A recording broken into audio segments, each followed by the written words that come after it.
Each year, the Tegna Foundation awards a few nonprofit organizations with grants to support them on their mission of helping the community. I spoke with Buddy Harris of the National POW MIA Memorial and Museum to learn how this grant is going to help them expand.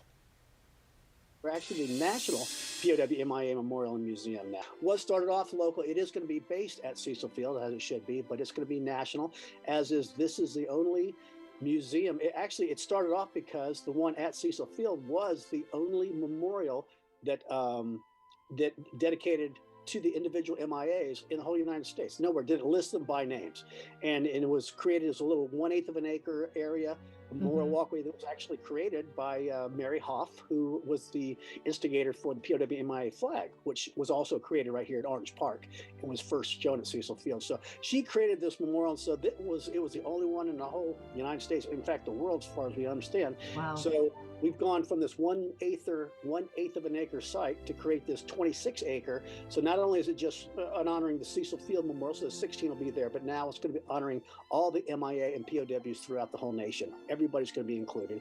And throughout that 26 acres, it's just one of those, it's an essential military monument that's just truly missing from all of the tributes that we have to find men and women, because there's nowhere, and I mean, there's hard to find anybody that sacrificed more than the POWs and the MIAs and their families. And that's going to be an intricate part of our memorial and museum. Is a lot of it is family-based, because it's very important to let the people know what the families went through, especially the POWs, MIAs, what they knew, what they didn't know, because it was a very complicated process back then, and it's gotten much better, but still, it's certainly not perfect. But I think that if the world could just know what the families went through, as well as the POWs and the MIAs themselves, it's a tremendous learning experience for everybody. And this museum, this memorial, is just kind of going up in phases as you expand. So how will this grant help that? It's going to help. It's essential that we get this phase 1 process done, because there's 5 phases that we have set up to get this thing completed. And phase 1 is where it's the visual looks of the actual museum coming to fruition.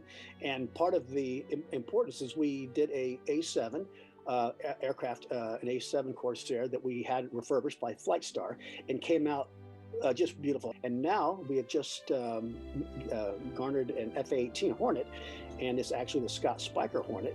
And we're working hand in hand with Boeing, which Boeing is just doing phenomenal things out at Cecil Field right now, the spaceport, building a whole new hangar. It's just, they're going to be huge in that area. Now we've partnered with them. They're going to refurbish this F/A-18 for us, which will still be the Spiker Hornet, and which is essential because Scott Spiker was one of the 16 of the original MIAs in that original walkway, and actually what we went through in trying to repatriate, or how we did repatriate Scott Spiker, was the big impetus in creating this whole memorial and museum, that whole process. Yeah. So that's important that we get that. I think that the Tegna Foundation, the money to create that pad and put the A7 and the F/A-18 out front on the POW MIA Memorial Parkway, which is the main drag right out there in Cecil, I think it's going to garner tremendous attention to the museum and memorial and bring the folks in. That's amazing. Well, how can we help? I mean, are people able to donate as well?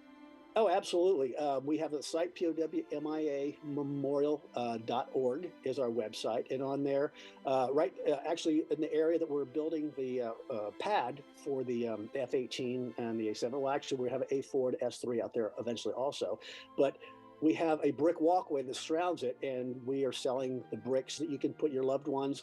I did one for my father. You could put the aircraft that they flew, the ranks. There's different sizes and ways you can dedicate these bricks, and they're very, very popular. And that's a very helpful way to get things moving. And we're going to start. That's part of phase 1 also, is start laying these bricks, which we anticipate doing here next month. Just with COVID, we took a big hit, as well as everybody. Right. And so we lost contractor, we lost several things that we're a year and a half behind in our evolution here.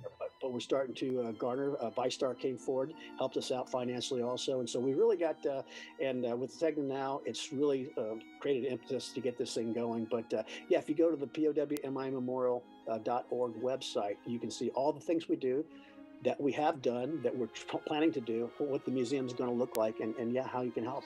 Well, how exciting. I'm so glad everything's coming together. Thank you so much. And yeah, just by letting people know who we and where we are, that's all we ask for right now, because I think this is going to be an essential part of Jacksonville. North Jacksonville is going to be a learning place. It's going to be a place where an actual dedicated place for people to go to visit, and they're going to want to come back because there's so much there that you just can't see it all in one trip. Thank you so much. And if you'd like to see this segment again, just head on over to firstcoastliving.net.